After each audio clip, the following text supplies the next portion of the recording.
शुक्रवार व्रत कथा। माता संतोषी की पौराणिक व्रत कथा। हमारे हिंदू धर्मशास्त्र में ऐसा माना जाता है कि माता संतोषी के व्रत को अधूरा माना जाता है जब तक कि उस कथा को पढ़ा या सुना ना जाए। माता संतोषी की पौराणिक कथा के अनुसार एक बुढ़िया थी। उसका एक ही पुत्र था। बुढ़िया पुत्र के विवाह के बाद बहू से घर के सारे काम करवाती थी, परंतु उसे ठीक से खाना नहीं देती थी।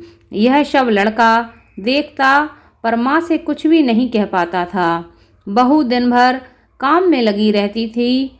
उपले थापती, रोटी रसोई करती, बर्तन साफ करती, कपड़े धोती और इसी प्रकार घर का सारा काम करते करते उसका सारा समय बीत जाता था।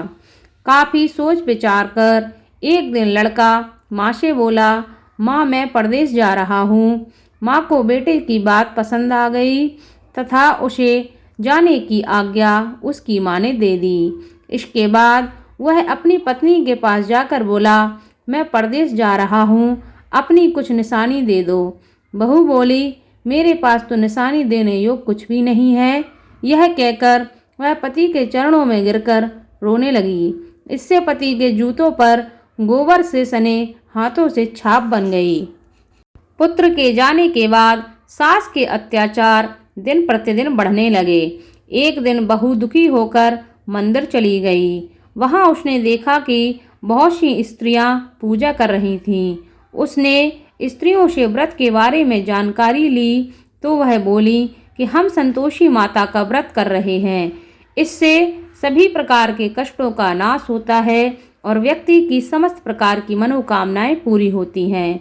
स्त्रियों ने बताया, शुक्रवार को नहा धोकर एक लोटे में शुद्ध जल लें, गुड़ चने का प्रसाद लेना है तथा सच्चे मन से माँ का पूजन करना चाहिए। इस व्रत में भूलकर भी खटाई नहीं खाना चाहिए और ना ही किसी को देना चाहिए। इस व्रत में एक वक्त ही भोजन करना होता है। व्रत विधान सुनकर अब वह प्रति शुक्रवार को संयम से व्रत करने लगी।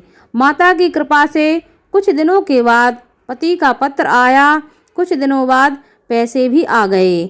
उसने प्रसन्न मन से फिर व्रत किया और फिर मंदिर में जाकर अन्य स्त्रियों से बोली, संतोषी माँ की कृपा से हमें पति का पत्र तथा रुपया आया है।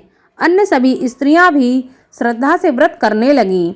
बहू ने कहा, हे माँ, जब मेरा पति घर आ जाएगा तो मैं तुम्हारे व्रत का उद्यापन करूंगी। अब एक रात संतोषी माँ ने उसके पति को स्वप्न दिया और कहा कि तुम अपने घर क्यों नहीं जाते। तो वह कहने लगा, सेठ का सारा सामान अभी बिका नहीं, रुपया भी अभी नहीं आया। उसने सेठ को स्वप्न की सारी बात कही तथा घर जाने की इजाज़त मांगी। इस पर सेठ ने इनकार कर दिया। माँ की कृपा से कई व्यापारी आए, सोना चांदी तथा अन्य सामान खरीद कर ले गए। कर्जदार भी रुपया लौटा गए। अब तो साहूकार ने उसे घर जाने की इजाज़त दे दी। घर जाकर पुत्र ने अपनी माँ व पत्नी को बहुत सारे रुपये दिए।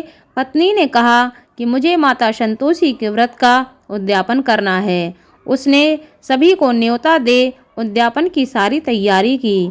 पड़ोस की एक स्त्री उसे सुखी देख ईर्ष्या करने लगी थी। उसने अपने बच्चों को सिखा दिया कि तुम भोजन के समय खटाई जरूर मांगना। उद्यापन के समय खाना खाते खाते बच्चे खटाई के लिए मचल उठे तो बहू ने पैसे देकर उन्हें बहलाया। बच्चे दुकान से उन पैसों की इमली खटाई खरीद कर खाने लगे तो बहू पर माता ने कोप किया। राजा के दूत उसके पति को पकड़कर ले जाने लगे तो किसी ने बताया कि उद्यापन में बच्चों ने पैसों की इमली खटाई खाई है। तो बहू ने पुनः व्रत किया, उद्यापन का संकल्प किया। संकल्प के बाद वह मंदिर से निकली तो राह में पति आता दिखाई दिया। पति बोला, इतना धन जो कमाया है उसका कर राजा ने मांगा था। अगले शुक्रवार को उसने फिर विधिवत व्रत का उद्यापन किया। इससे माता संतोषी प्रसन्न हुई और 9 माह बाद चांद सा सुंदर पुत्र उसको हुआ। अब सास, बहू तथा बेटा माँ की कृपा से आनंद से रहने लगे। जय हो माँ संतोषी की। इस कथा को जो भी व्यक्ति सुनता है और सुनाता है, उस पर माता संतोषी की कृपा सदैव बनी रहती है। इस व्रत को करने से व्यक्ति की समस्त मनोकामनाएं पूरी होती हैं।